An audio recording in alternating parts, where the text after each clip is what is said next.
नमस्कार, आप देखना शुरू कर चुके हैं वंदे भारत समाचार का आभासीय पटल। मैं हूं आपके साथ दिलीप चौबे। प्रिय दर्शकों, मेरी उपस्थिति हो चुकी है बिहार के कैमूर जिला चैनपुर प्रखंड के Chainpur divisional Sunbeam public academy school में, और मेरे साथ जो हैं उसके डायरेक्टर राकेश कुमार गिरी सर हैं। इनसे इनके स्कूल की व्यवस्थाओं के बारे में, साथ ही साथ में इन स्कूल के विजन के बारे में और उसके साथ ही साथ में इनकी व्यवस्थाओं के बारे में हम जानने का प्रयास करेंगे और आप दर्शकों तक वो सारी जानकारी पहुंचाने का काम करेंगे कि अगर आप चैनपुर प्रखंड के अंतर्गत आते हैं, चैनपुर के इर्द गिर्द के में आते हैं, तो आपके लिए, आपके बच्चों के लिए ये स्कूल कितना जरूरी हो जाएगा, ये सारी जानकारी हम जानने के लिए सर को आमंत्रित किए। और सर का बहुत बहुत धन्यवाद कि सर उस आमंत्रण को सहर्ष स्वीकार किए। बहुत बहुत स्वागत है सर हमारा आपका वंदे भारत पूरी टीम का बहुत बहुत स्वागत और बहुत बहुत साधुवाद। नव वर्ष की हार्दिक शुभकामनाएं। बहुत बहुत शुभकामनाएं सर। पहले तो ये जानना है कि आपका जो स्कूल है चैनपुर में है और चैनपुर ब्लॉक के जस्ट सामने है। जी जी जी। तो ये जानना जरूरी हो जाता है कि आपके स्कूल से ग्रामीण परिवेश के बच्चे ज्यादातर कंसल्ट में होंगे, ज्यादा आते होंगे। तो ऐसे में सर उस हिसाब से हमारे प्रश्न जो है वो तैयार हुए हैं।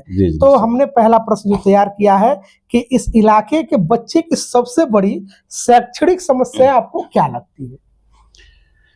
अभी तक जो हमारे इलाके में खास करके चैनपुर प्रखंड में बच्चों की जो समस्याएं हैं वो है सुदूर गांव से बच्चे हमारे पास आते हैं। जी बिल्कुल। पहले हर गांव में हमारे यहाँ के विद्यालयों की गाड़ियां नहीं जा पाती हैं, ट्रांसपोर्टिंग की व्यवस्था, प्लस चूंकि हमारा क्षेत्र ग्रामीण है जी, और ग्रामीण हमारे जो किसान अपने खेती के ऊपर आश्रित रहते हैं, समय पर फीस न दे पाने के चलते, कम इनकम होने के कारण बहुत सारे पेरेंट्स तो वैसे ही बच्चों को नहीं पढ़ा पाते हैं जी। लेकिन फिर भी अब धीरे धीरे हमारे ग्रामीण क्षेत्रों के भी पेरेंट्स जागरूक हो रहे हैं। हमारी गाड़ियां दूर दूर तक, यानी कि अब जगदहमा, लोहरा और आपके दूर दूर सिर्रा तक हमारी गाड़ियां आने लगी हैं और हर जगह से बच्चों को हम लोग निकालने का प्रयास कर रहे हैं, उनको एक अच्छा वातावरण देने का प्रयास कर रहे हैं और उम्मीद है कि यह निरंतरता लगातार बनी रहेगी। सर, जब आप स्कूल खोलने का फैसला जब लिए थे तो सबसे बड़ी चुनौती क्या रही आपके सामने? हाँ, जिस समय हम स्कूल खोले लगभग 2014 में जी, उस समय वहाँ कोई स्कूल नहीं था भी तो विद्यालय की जो एक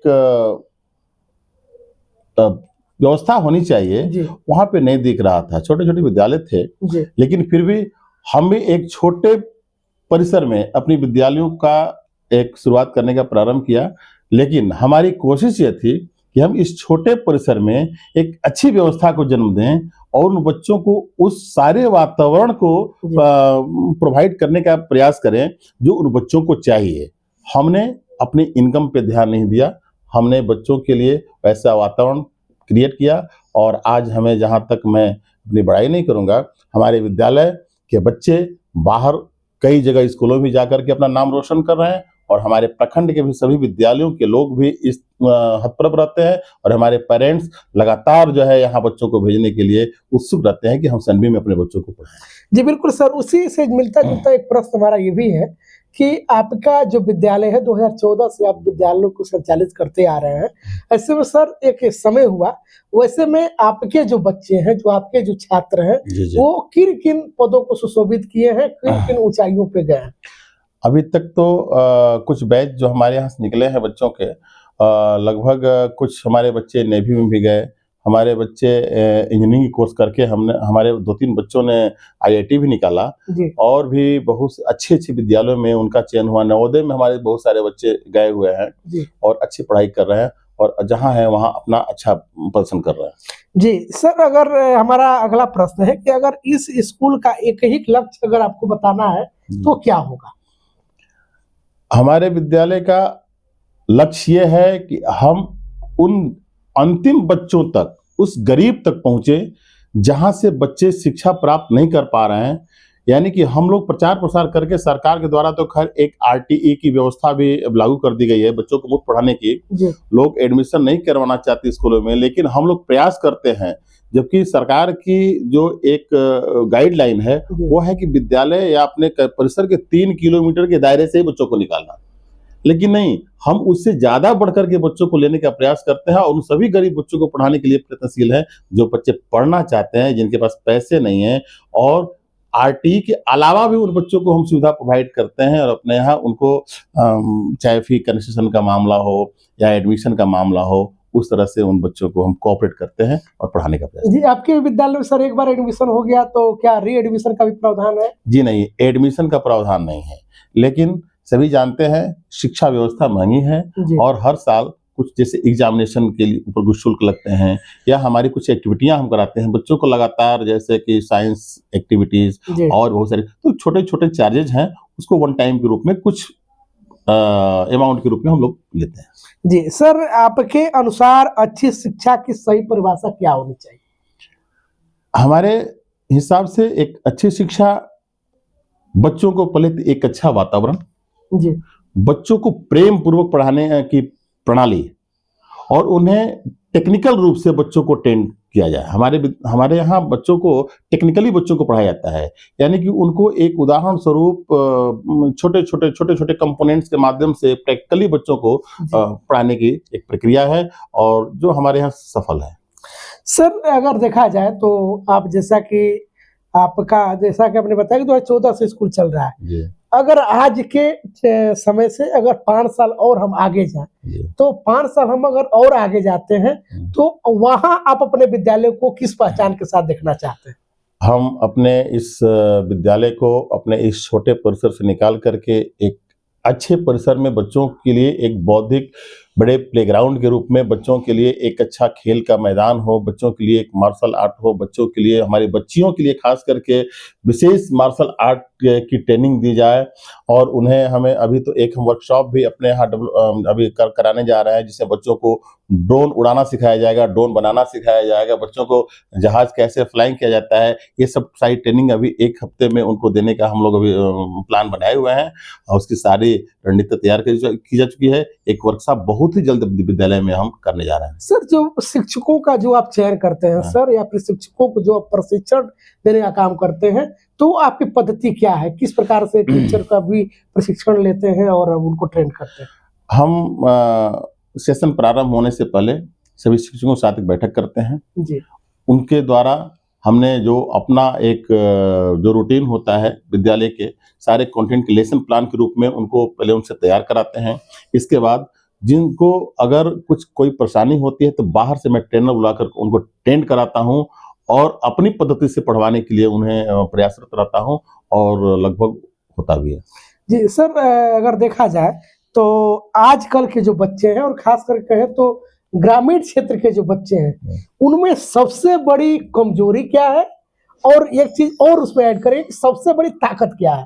क्योंकि दोनों एक दूसरे के पूरक है, तो जिसके पास कमजोरी है तो जाहिर ये नहीं है कि कमजोरी है केवल, उसके पास मजबूती भी है। तो क्या सबसे बड़ी कमजोरी और क्या सबसे बड़ा ताकत आप देखते हैं? हमारे यहाँ बच्चे हैं ग्रामीण क्षेत्र में, ऐसे नहीं कि बच्चे नहीं हैं और लगनशील हैं जी। काफी उनके पास मानसिक बहुत काफी उनके पास दिमाग ऊपर उठने की क्षमता है, पर उन्हें एक अच्छा माहौल नहीं मिल पा रहा है। हमारे पेरेंट्स गरीबी के चलते उन्हें सरकारी विद्यालय में या अन्य ऐसे विद्यालयों में डाल देते हैं जहां बच्चे किसी तरह से अपना एक डिग्री लेकर के वापस आए।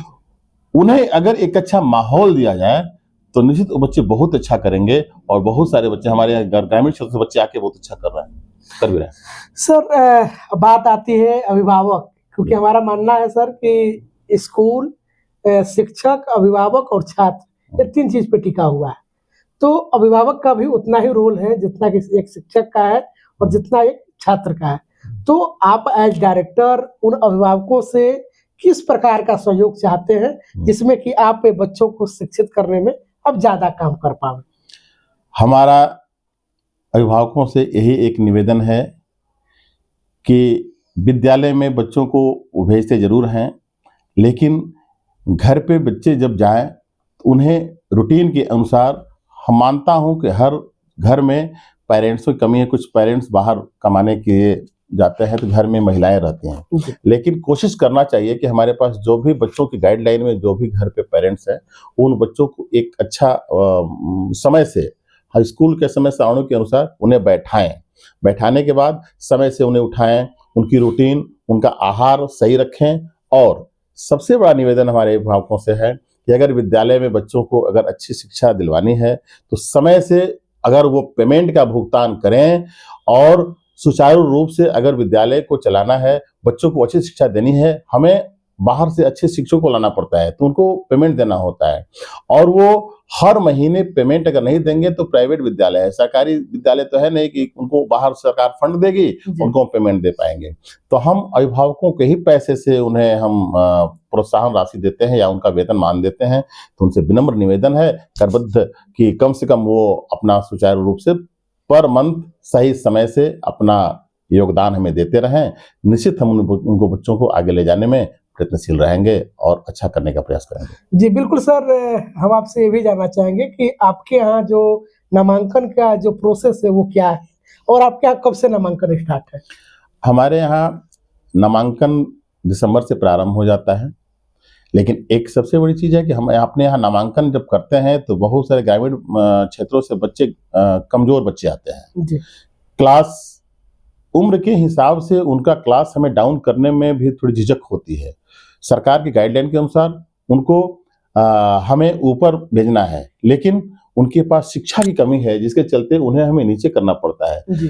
तो हम 3 महीना तक, अगर हमारे यहाँ बच्चे अगर 3 क्लास के लायक हैं तो 3 महीना तक हमें उनको निचली क्लास में रख करके फ्री ऑफ कॉस्ट उन्हें निःशुल्क शिक्षा प्रदान करके उनको अपने लायक तैयार करते हैं ताकि अगले क्लास में वो जा करके अच्छा करें। ताकि 3 महीने तक हमने उनका कोई भी ट्यूशन फीस नहीं लिया जी जी, और उन्हें अपने लायक तैयार करते हैं और फिर वो जो बच्चे सेशन पकड़ते हैं तो निश्चित अच्छा करते हैं। जी सर, आपका नामांकन प्रक्रिया क्या है और आपका कब से नामांकन स्टार्ट? नामांकन मेरा दिसंबर से ही प्रारंभ हो चुका है। जूनियर बच्चों के लिए तो नामांकन दिसंबर से प्रारंभ है, बाकी बच्चे हमारे जो सीनियर बच्चे हैं वो मार्च के बाद आते हैं। बाकी कुछ बच्चे जो बाहर से ट्रांसफर बच्चे आ रहे हैं उनका भी नामांकन हम लोग ले रहे हैं। नामांकन प्रक्रिया में हमारे यहाँ एडमिशन 1000 रुपया जो होता है निःशुल्क है अभी, बाकी कुछ चार्जेज हैं, वो चार्जेज दे करके व्यक्ति नामांकन करा सकता है। जी, स्कूल में व्यवस्थाओं की अगर बात किया जाए सर, तो आप अपने विद्यालय में क्या क्या व्यवस्थाएं दिए हुए हैं? हमारे यहाँ एक अच्छा वातावरण है जी। सीसीटीवी कैमरा से सारे क्लास कनेक्टेड हैं। फिल्टर के शुद्ध पेयजल हम बच्चों को प्रोवाइड करते हैं ताकि बच्चों को पानी से किसी प्रकार की समस्या ना हो। जी। हर जगह, हर पॉइंट पे, हर फ्लोर पे बच्चों के लिए और बच्चियों के लिए अलग अलग टॉयलेट की व्यवस्था है। बच्चों के लिए एक्टिविटी के लिए हमें हमारे यहाँ सबसे बड़ी हर फ्राइडे को बौद्धिक विकास के लिए हर फ्राइडे हमारे यहाँ एक्टिविटी डे के रूप में मनाया जाता है, जिसमें बच्चों के बौद्धिक विकास पर विशेष ध्यान दिया जाता है। और लगभग हम 6 एग्जाम प्रोवाइड करते हैं पूरे साल में ताकि बच्चों पे प्रेशर भी न पड़े और बच्चे तैयार रहें। तो हर 2 माह पे हम बच्चों को हर मंथली टेस्ट लेते हैं और हर 2 माह पे एक हम फॉर्मेटिव टेस्ट लेते हैं। 6 माह पर समेटिव 1 और समेटिव 2 तो लेते ही हैं। इससे हमारे बच्चे लगातार पढ़ाई पे ध्यान भी देते हैं और अच्छा करने में उनको मदद मिलती है। सर, क्या भविष्य में आपके नया ब्रांच, नई क्लास की भी कुछ योजनाएं आपके पास जी बन रही है? नए ब्रांच के लिए भी आपको हम बता दें कि अभी हाल ही में नवंबर में हमने हमारे ग्राम श्रीरा में एक शिलान्यास कराया चांद थाना में, और एफिलिएटेड विद्यालय के लिए हमने नींव डाला क्योंकि वहाँ हमारी अपनी जमीन थी। और मैं चैनपुर में, भभुआ में प्रयासरत था, लेकिन हमारे अंदर एक सोच आई कि क्यों न हम अपने गांव के लिए, हमारे गांव से बच्चे नहीं आ पाते थे। हमारा गांव श्रीरा पड़ता है चांद थाना में, वहाँ बहुत काफ़ी जो है वहाँ आबादी है। बच्चे हमारे लगभग वहाँ से 300-400 बच्चे बाहर स्कूल में पढ़ने के लिए आते हैं।